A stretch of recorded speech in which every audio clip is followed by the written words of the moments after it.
au Parc contre Montpellier. Alors le titre ou la défaite, la joie ou la déception, qu'est-ce qu'il a emporté chez les supporters? Réponse en images avec Igor Saïri, Stéphane Bojard et Antoine Vassas. Sur les Champs-Élysées, les klaxons, les fumigènes et les chants avaient cette nuit du mal à s'arrêter. On est pour Paris, on est content de fêter le titre.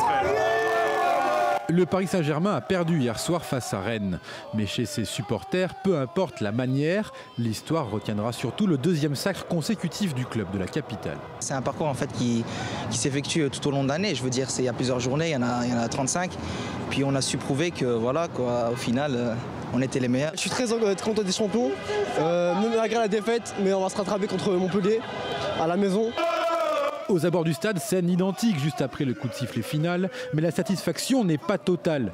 On avait payé hier soir pour le titre, mais aussi pour du spectacle. On aurait préféré vraiment qu'il y ait un autre résultat, une autre façon de faire. Aujourd'hui, il n'y a pas eu trop de jeux. Ça gâche un peu la fête, hein, on va pas se mentir, ça gâche un peu la fête. On est venu spécialement pour ça. Ça fait 2 matchs et on n'a rien.